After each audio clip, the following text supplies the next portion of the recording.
சரித்திரத்தில் இன்று அதாவது 1968 இதே நாள் டிசம்பர் 31 அன்னைக்கு டுபலர் 2-144 அப்படிங்கிற முதல் கமர்ஷியல் சூப்பர்சோனிக் ஏர்கிராஃப்ட் அறிமுகப்படுத்தப்பட்டது.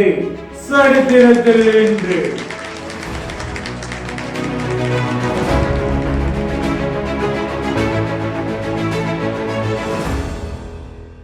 நம்முடைய இந்தியாவில் 28 மாநிலங்கள் மற்றும் 8 யூனியன் டெரிட்டரிஸ்லாம் இருக்கு. ஸோ ஒவ்வொரு மாநிலம் அண்ட் யூனியன் டெரிட்டரிஸ்ல முதலமைச்சர்கள் இருக்காங்க. இந்த முதலமைச்சர்களுடைய மாத வருமானம் பார்த்தீங்கன்னா ஆவரேஜா 2 லட்சம் 2.5 லட்சம் ரூபாய், 1.5 லட்சம், 2 லட்சம், 2 லட்சம், 4 லட்சம், 3 லட்சம் இந்த மாதிரி மாத வருமானம் இருக்கு. பட் இருந்தும் இந்த முதலமைச்சர்களுடைய சொத்து மதிப்பு எவ்வளவுங்கிறத ஒரு அட்டவணைப்படுத்தி இருக்கிறாங்க. அதுல முதல் இடத்துல ஆந்திராவை சார்ந்த முதலமைச்சர் சந்திரபாபு நாயுடு அவர்கள் 931 கோடி சொத்து மதிப்பு வச்சிருக்கிறாரு. அவர் தான் நம்பர் 1 இடத்துல இருக்கிறாரு. கடைசி இடத்துல நம்மளுடைய வெஸ்ட் பெங்காலுடைய மம்தா பானர்ஜி அம்மா முதலமைச்சர், அவங்க டிடின்னு அழைக்கிறாங்கல்ல, அவங்களுடைய சொத்து மதிப்பு வெறும் 15 லட்சம் ரூபாய் அப்படின்னு இந்தியாவுடைய ஆண்கள் மற்றும் பெண்கள் அவர்களுடைய கல்வி காலங்களை கடந்த பிறகு அவங்க திருமணம் செஞ்சுக்கிறதுக்காகவோ இல்லாட்டி வேலை வாய்ப்புக்காகவோ அடுத்த கரியருக்காகவோ எந்த நாட்டை நோக்கி செல்கிறார்கள் பொதுவாக அப்படின்னு ஒரு லிஸ்ட் போட்டிருக்காங்க. அதுல பெண்கள் முதல் இதா யாரை எந்த நாட்டை தேர்ந்தெடுக்கிறாங்கன்னா யுனைடெட் ஸ்டேட்ஸுக்கு தான் நாங்கள் போய் செட்டில் ஆகணும்னு இருக்கிறோம், திருமணம் ஆகிட்ட பிறகோ இல்லை கரியருக்காகவோ அப்படின்னு.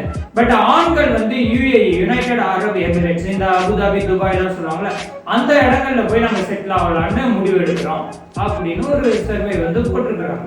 ஜெர்மனி நாட்டுல இப்ப அரசியல் குழப்பம் ஏற்பட்டு இருக்கு. அதனால பிப்ரவரி மாசமே அவங்களுக்கு அந்த இடைத்தேர்தல் மறுபடியும் ரீஎலெக்ஷன் வரப்போகுது. இந்த நேரத்துல நம்ம யுனைடெட் ஸ்டேட்ஸ்ல பிரசிடென்ட் கேண்டிடேட்டா டொனால்ட் ட்ரம்ப்புக்கு எப்படி ரைட் விங்கா இருந்து பக்கபலமா இருந்து புஷ் பண்ணாரோ எலன் மஸ்க், டெஸ்லாவுடைய சிஇஓ, அவர் ஜெர்மனிலேயே அவருடைய வேலையை காட்ட ஆரம்பிச்சிருக்கிறாரு. இப்பதான் யுனைடெட் ஸ்டேட்ஸ்ல அவருக்கு அதிகாரம் அதிகமா வழங்கப்படுது. அதை அவர் அட்வான்டேஜ் எடுத்துக்கிட்டு ஜெர்மனி நாட்டுக்குள்ளேயும் அவருடைய மூக்கம் நுழைச்சிட்டு இருக்கிறாரு. அந்த ஜெர்மனி நாட்டுல ஒரு வலதுசாரி கட்சிக்கு அவர் ஆதரவு தெரிவிக்கிறாரு. இதனால ஜெர்மனி கவர்மெண்ட் எலன் மஸ்க்கு நிறைய கண்டனம் தெரிவிச்சிருக்கிறாங்க. ஓகே, எலன் மஸ்க் பாத்தீங்கன்னா அடுத்து ஒவ்வொரு நாடா புடிச்சிட்டு இருக்காரு. ஓகே, வாட் இஸ் தட் இடதுசாரி அண்ட் வலதுசாரி? இப்ப எலன் மஸ்க் ஜெர்மனில ஒரு வலதுசாரி கட்சியை சப்போர்ட் பண்றாரு, ஆதரிக்கிறாருன்னு போட்டிருக்கு. பட் வாட் இஸ் தட் வலதுசாரி இடதுசாரி? நான் ஈவன் நம்மளுடைய நியூஸ் பேப்பர்ல நம்ம நாட்டுல இருக்கிற கட்சிகளே அதை பத்தி பேப்பர்ல எழுதுறப்ப அது ஒரு இடதுசாரி கட்சி, வலதுசாரி கட்சி அப்படின்லாம் படிக்கிறோம். பட் வாட் இஸ் தட் வலதுசாரி இடதுசாரி? ஓகே, கமிங் டு வலதுசாரி. முதலாளிகளையும் ஆளும் வர்க்கத்தினரையும் உயர்த்த நினைப்பது வலதுசாரி. உழைக்கும் மக்களையும் அடித்தட்டு மக்களின் வாழ்வாதாரத்தையும் உயர்த்த நினைப்பது இடதுசாரி. பார்த்தீங்களா? அப்போ பாருங்க, நம்மளுடைய எலன் மஸ்க் டெஸ்லாவுடைய சிஇஓ, அவரே ஒரு முதலாளி தான். அண்ட் அங்க இருக்கிற ஜெர்மனில இருக்கிற ஒரு வலதுசாரி கட்சினா, அதாவது முதலாளிகளையும் ஆளும் வர்க்கத்தினரையும் ஆதரிக்கிறாருன்னா பார்த்துக்கோங்க, ஒரு முதலாளிகளை தான் முதன்மையா கொண்டு வந்துட்டு இருக்காரு. ஸோ இந்தியாவில் முதல் முறையாக கன்னியாகுமரி கடலில் கண்ணாடி பாலம். அது என்னங்க, இது கண்ணாடி பாலம் இந்தியாவில் முதல் முறையாக. ஏற்கனவே தான் கேரளாவில் இருக்கு, சிக்கிம்ல இருக்கு, பீகார்ல இருக்கு கண்ணாடி பாலம். அது என்ன அப்புறம் இந்தியாவில் முதல் முறையாக அப்படின்னு நமக்கு இது பண்ணாலும், ஆமாங்க, கடல்ல முதல் முறையாக அந்த விவேகானந்தருடைய பாறை இருக்கும், அப்புறம் திருவள்ளுவர் சிலை இருக்கும். இது ரெண்டுத்தையும் கனெக்ட் பண்றதுக்காக கடல்ல அந்த கண்ணாடி பாலம் இந்தியாவிலே முதல் முறையா போட்டிருக்காங்கன்னா அது இந்தியாவின் முதல் முறையாக கடலில் கண்ணாடி பாலம். ஸோ இது நம்மளுடைய முதலமைச்சர் மு க ஸ்டாலின் ஐயா அவர்கள் திறந்து வச்சிருக்கிறாரு. ரொம்ப நல்ல விஷயம். இனிமே இந்த திருவள்ளுவர் சிலைக்கு, நம்மளுடைய விவேகானந்த பாறையிலேருந்து திருவள்ளுவர் சிலைக்கு நம்ம இனிமேல் படகுல டிராவல் பண்ண தேவையில்லை, ஏன்னா பாலத்திலேயே நடந்து போயிட்டு அங்கே நம்ம திருவள்ளுவர் சிலையை விசிட் பண்ணிட்டு இருந்தோம். பார்டர் கவாஸ்கர் டிராஃபி 4வது டெஸ்ட்ல இந்தியா அந்த 5வது நாள்ல படுதோல்வி அடைஞ்சிருக்கும். இது ரொம்ப மோசமான நிலையில இருக்கும். மெயினா இந்த தோல்வி இந்த டோர்னமெண்ட் இல்லை, நியூசிலாந்து நம்ம நாட்டுல நம்மளை தோக்கடிச்சுட்டு போனாங்க. இந்த எல்லா தோல்விக்கும் ஒரே காரணம் அந்த ரோஹித் சர்மா தான். இவங்க இந்த கமிட்டியில வேணும்னே பாலிடிக்ஸ் பண்ணணுங்கிறதுக்காக இந்த கேஷ் ரிலேட்டட் இந்த இதெல்லாம் இருக்கு. இந்த ரோஹித் சர்மாவை டீம்ல வச்சே ஆகணும் அப்படிங்கறத வீம்புக்குன்னு வச்சுட்டு இருக்கிறாங்க. அதனுடைய பிரதிபலிப்பு தான் இது. பாருங்க, அடுத்தடுத்து தோத்துக்கிட்டே இருக்கும். இந்த லின் ஈவன் அந்த இதுல இருக்கிற ஆஸ்திரேலியா இருக்க பவுலர் கடைசியா அவர் 40 மேல அடிச்சுப்பார்.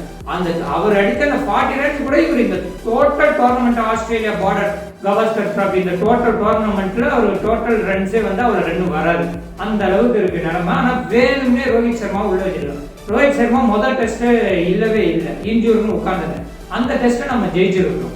அப்புறம் எதுக்கு இவரை தூக்கி தூக்கி திரும்ப பும்ரா தலைமையில இருக்கிற டீமை விட்டு விளையாட விட்டா அட்லீஸ்ட் அந்த சிட்னிலையாவது 5th டெஸ்ட்லயாவது நம்ம ஜெயிச்சாட்டு 2-2 வந்து வெளியில வரலாம் கொஞ்சம் கௌரவத்தோட.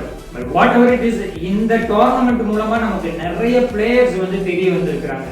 நிதிஷ்னு ஒரு நல்ல ஆல்ரவுண்டர் கிடைச்சிருக்கிறாரு, அண்ட் ஆகாஷ்தீப்னு ஒரு நல்ல பவுலர் கிடைச்சது. பும்ரா வந்து ரொம்ப சிறப்பா விளையாடுறாரு. ஸோ அண்ட் அதர் பிளேயர்ஸ் எல்லாருமே ஓரளவு நல்லாவே விளையாடுறாங்க. ஈவன் கோஹ்லி கூட ஏதாவது அப்பப்போ கொஞ்சம் ஸ்கோர் பண்றாரு. But Rohit Sharma is the culprit. Rohit சர்மாவால தான் நம்ம உலக கோப்பையும் இழந்தோம், இப்போ ரோஹித் சர்மாவும் இந்த டெஸ்ட்டையும் இழந்துட்டு இருக்கிறோம். டெஸ்ட்ல நம்ம ரொம்ப பின்தங்கி போயிட்டு இருக்கிறோம். இதை உடனே இந்த கமிட்டி வந்து முன்ன இருந்து இதை ஆலோசனை எடுத்து இதுக்கு ஒரு நல்ல சொல்யூஷன் கண்டுபிடிச்சாங்கன்னா இந்திய அணிக்கு இது ஒரு சிறப்பாக அமையும். 2022 கிண்டியில வந்து ஒரு துரதிருஷ்ட சம்பவம், ரொம்ப மக்களே வந்து அதிர்ச்சிகரமான சம்பவம் ஒன்று நடந்துச்சு. என்னன்னா அந்த பரங்கிமலை ரயில்வே நிலையத்துல வந்து ஒரு இளம் பையன் வந்து ட்ரெயின் வரப்ப தள்ளி விட்டுரு. என்னடா ஏதுன்னு போய் விசாரிச்சப்ப அந்த பையன் பேர் வந்து சதீஷ், அந்த பொண்ணு பேர் வந்து சத்யா. அந்த சத்யாங்கிற பொண்ணு வந்து ஒரு ஏட்டுடைய பொண்ணு.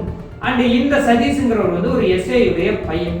அவங்க 2 பேரும் காதலிச்சுட்டு தான் இருந்திருக்கிறாங்க. பட் அவங்க வீட்டுக்கு தெரிஞ்சப்ப வந்து அந்த பையன் சரி கிடையாதுமா, அவனுக்கு சரியான வேலை வாய்ப்பு எதுவும் கிடையாது, ஸோ அதனால அவனை நீ திருமணம் பண்ண முடியாதுன்னு சொன்னனால சத்யா வந்து சதீஷ் கூட பேசுறதை நிப்பாட்டிட்டாங்க.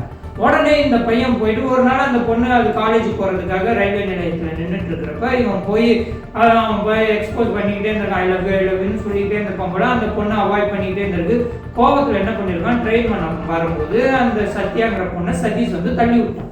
அதாவது அடிப்பட்டு அந்த பொண்ணு அங்க செத்துருச்சாங்கிறத வந்து நின்று பார்த்துட்டு அப்புறமா தான் அவன் ஓடி போனான் அப்படின்னு வந்து அந்த விட்னஸ் சொல்லுவாங்களோ 71 பேர் கிட்ட விட்னஸ் வந்து அந்த ஜட்ஜு கிட்ட சொல்லியிருக்காங்க. இது வந்து மகளிர் நீதிமன்றத்துக்கு வந்து நேத்து வந்து ஜே ஸ்ரீதேவி அப்படிங்கிற ஜட்ஜம்மா வந்து இதுக்கு தீர்ப்பு வழங்கிட்டாங்க.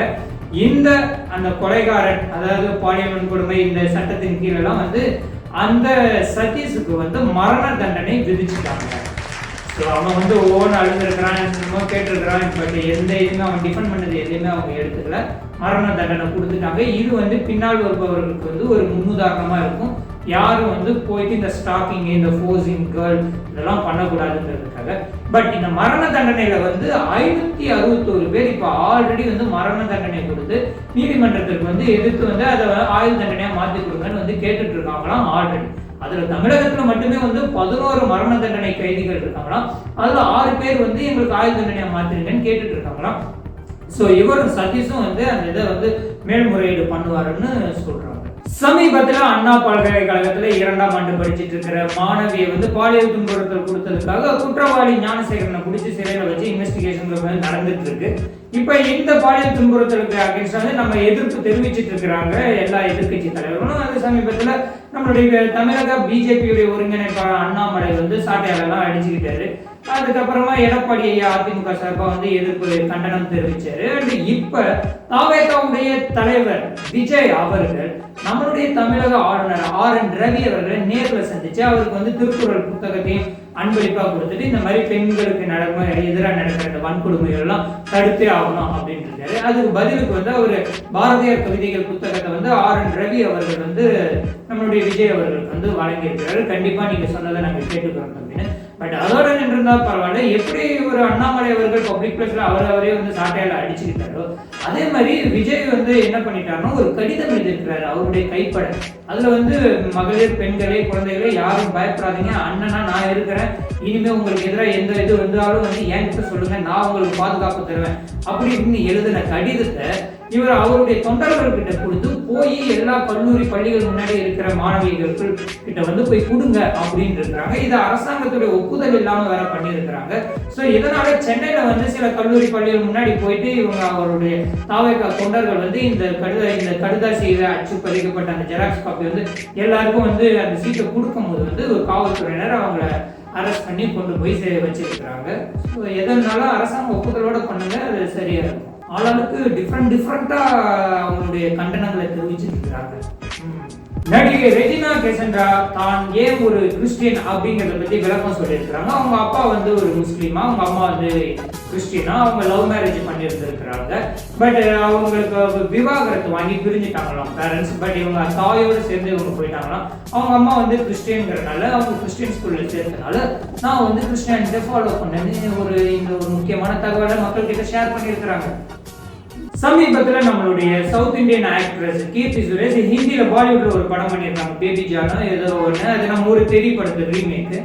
ஸோ அந்த படத்துடைய ப்ரொமோஷனுக்காக அவங்க அட்டன் பண்ணியிருந்தப்ப இந்த மீடியா பீப்புள்லாம் வந்து அவங்க வந்து தோசை தோசை தோசைன்னு கிண்டல் பண்ணியிருக்காங்க. ஜென்ரலி சவுத் இந்தியன் ஆக்டர்ஸ் வந்து அவங்க இந்த மாதிரி தான் சாம்பார் இல்லை வடை இல்லாட்டி இட்லி தோசைன்னு கூப்பிடுவாங்க. என்ன தெரியும், ஏன்னா நாமளே நம்மளுடைய ஜெமினி கணேசனை சாம்பார் தான் கூப்பிடுவோம். பட் அந்த இடத்துல அவங்க ரொம்ப மன உளைச்சலுக்கு ஆளாக இருக்கிறாங்க. அந்த இடத்துல அவங்களை டிஃபெண்ட் பண்ணி நம்மளுடைய ஹிந்தி நடிகர் வருண் வந்து டிஃபெண்ட் பண்ணியிருக்காரு. அவருக்கு நல்ல விஷயம். பட் ஹிந்தி மீடியா பீப்புளே தெரிஞ்சுக்கோங்க, நாங்கள் not only just sambar vada idli dosa இது மட்டும் கிடையாது. நாங்கள் கூடிய விரைவில் நாங்கள் வந்து ஒரு கோழிக்கறி வான்கறி ஆட்டுக்கறி மான் கறி எல்லா கறியும் நாங்கள் காட்டுவோம். பயங்கர பீஸ்டா நாங்கள் ஃபன் பண்ணாதீங்களா, இதெல்லாம் ஒரு மேட்டராடா, ஒரு விஷயமா போட்டாங்க. நடிகை குஷ்பு வேதனையில் உள்ளார். ஏன்னா நடிகை குஷ்பு வந்து பிஜேபி கட்சியில் இருந்தாங்கன்னா பட் எந்த மீட்டிங்குக்குமே வந்து அவரை கூப்பிட மாட்டாங்க. அது வந்து அவங்களுக்கு ரொம்ப மன உளைச்சல் வேதனையை தருதுன்னு ரொம்ப சோகமா சொல்லியிருக்கிறாங்க. சீக்கிரம் கூப்பிடுவாங்க. போற இடத்துல வாய வச்சு சும்மா இருக்கிறாங்க, கரெக்டா பேசிட்டு வாங்க. எதையாவது வளர்ந்துட்டு வந்தா அப்புறம் எப்படி மீட்டிங் கூப்பிடுவாங்க. நடிகை ஸ்ருதிஹாசன் தன்னுடைய தகப்பன் கமலஹாசனுக்கு தெரியாம சின்ன வயசுல வந்து அடிக்கடி கோவிலுக்கு போயிட்டு வந்துருவாங்க. ஏன்னா அவங்க அப்பா வந்து பயங்கர கண்டிஷன் ஆனவர். அவருக்கு வந்து கடவுள் மறுப்பத, கடவுள் இல்லைன்னு இருக்கிறவர் கமலஹாசன். அதனால தன் பெண் குழந்தைகள் வந்து கோவிலுக்குலாம் போகக்கூடாதுன்னு கண்டிஷன் போட்டு வச்சிருந்திருக்காரு. பட் ஸ்ருதிஹாசனுடைய அம்மா சரிகா வந்து அவங்க கடவுளை வேண்டுறவங்க, கடவுள் நம்பிக்கை உள்ளவர்கள். அதனால அவங்க அப்பா கமலஹாசனுக்கு தெரியாம அவங்க அம்மா சரிகாவோட சேர்ந்து பல முறை கோவிலுக்கு போயிட்டு வந்துருவாங்களாம். பட் அதுக்கப்புறமா ஒரு வயசுக்கு அப்புறமா அவங்களுக்கு ஃபுல் விவரம் தெரிஞ்சிருச்சா, கடவுள் நம்பிக்கை நமக்கு டெஃபினட் ஆகணும்னு. அதுக்கப்புறம் அவங்க அப்பா கமலஹாசனை மதிக்காம எப்போ வேணாலும் ஜாலியாக கடவுளை வேண்டிய கோவிலுக்கு போயிட்டு வந்துருவாங்களாம். வாழ்த்துக்கள் ஸ்ருதிஹாசன். உங்களுக்கு கடவுள் பிடிக்குது பிடிக்கலங்கிறது அது உங்களுடைய இண்டிவிஜுவல். உங்களுடைய குழந்தைகளே பெற்றோர்களே அவங்களெல்லாம் வந்து ஃபோர்ஸ் பண்ணக்கூடாது, நீ கோவிலுக்கு போகணும் போகக்கூடாது. அதான் அவங்க டிசைட் பண்ணிக்குவாங்க கோவிலுக்கு போகணுமா போகக்கூடாதான்னு. அதெல்லாம் புரிஞ்சுக்கோங்க மிஸ்டர் கமலஹாசன். சமீபத்தில் வந்த புஷ்பா 2 படத்தில் வந்த அந்த ஒரு ஐட்டம் தான் கிஸ் கிஸ் கிஸ் கிசுக்கா அந்த பாட்டில் ஆடினாங்கல்ல, ஸ்ரீலீலாங்கிற ஒரு ஸ்ரீலாவை அந்த ஆக்ட்ரஸ் வந்து இந்த பிசிக்கலி சேலஞ்சு, அதை உடல் ஊனமுற்ற குழந்தைகள் வந்து அடாப்ட் பண்ணியிருக்கிறாங்க. நல்ல விஷயங்க. ஆக்சுவலி ஜென்ரலாக நார்மலாக ஒரு குழந்தை வளர்க்குறது பிகஸ்ட் ரெஸ்பான்சிபிலிட்டி. பட் இந்த குழந்தைங்களை அவங்க வந்து எடுத்து வளர்க்கணும்னா ஹியூஜ் ரெஸ்பான்சிபிலிட்டி. அதை அவங்க தைரியமாக எடுத்துருக்கிறாங்க. அவங்க ரொம்ப நல்லா வளர்ப்பாங்கன்னு ஒரு வாழ்த்துக்கள். இது ஒரு மாமா மாப்பிள்ளை ஸ்டோரி. என்னன்னு தெரியல, ஃபர்ஸ்ட் ஹாஃப் வந்து ரொம்ப டம்மியாக சாதாரணமாக தான் போச்சு. அண்ட் ஆல்சோ செகண்ட் ஹாஃப்ல வந்து அப்படி ஒன்றும் ட்விஸ்ட் எதுவுமே இல்லாமல் ஆவரேஜாக போயிடுச்சு அப்படின்னு வந்து மாமா சொல்றாரு. உடனே வந்து அந்த மாப்பிள்ளை வந்து எந்த படம் மாமா பார்த்த அப்படின்னு வந்து கேட்டிருக்காங்க. அதுக்கு அந்த மாமா திரும்ப சொல்றாரு, நான் படத்தை சொல்லல மாப்பிள்ள, நான் இந்த கடந்த 2024 வருஷத்தை சொல்றேன் அப்படின்னு வந்து வாட்ஸ்அப்ல மெசேஜ் போட்டு வச்சிருக்காங்க. 2024 ஃபர்ஸ்ட் ஹாஃப் வந்து ரொம்ப நார்மலா தான் போச்சா, அண்ட் செகண்ட் ஹாஃப் வந்து ட்விஸ்ட் எதுவும் இல்லாம ரொம்ப ஆவரேஜா தான் போச்சா தெரியல. எப்படி போச்சுன்னு தெரியல, போச்சு. அப்பப்ப ஏதாவது ஒரு பிரச்சனை.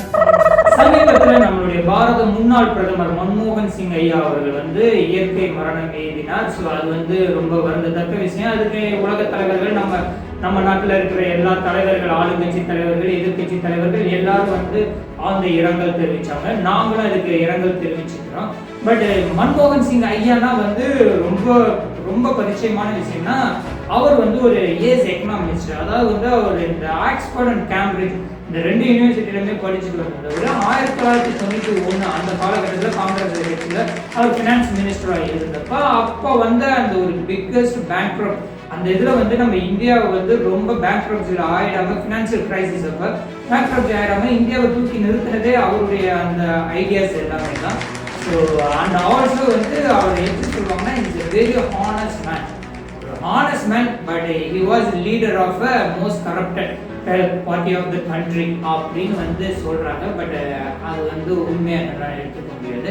அவர் ஒரு ஹானஸ்ட் மேனாக இருந்திருக்கலாம். பட் அவருடைய ஆட்சி காலம் அந்த 10 ஆண்டு காலம் ஆட்சியில் இருந்தப்ப, நம்மளுடைய பாரத பிரதமராக இருந்தப்ப அவருக்கு பின்னாடி இருந்து காங்கிரஸ்ல இருந்து சோனியா காந்தி அம்மா தான் வந்து அவர் வந்து ஆட்சி படைச்சாங்க அப்படின்னு சொல்லுவாங்க. அது என்னன்னு தெரியல. ஏனையா அவருடைய இறப்புக்கு வந்து அவங்க குடும்பத்தாருக்கு எல்லாத்துக்கும் வந்து எங்களுடைய ஆழ்ந்த இரங்கலை தெரிவிச்சுக்கிறோம். இதே மாதிரி வந்து யுனைடெட் ஸ்டேட்ஸ்ல நேற்று வந்து முன்னாள் பிரசிடென்ட் ஜிம்மி கார்ட்டர் வந்து இறந்துட்டாரு.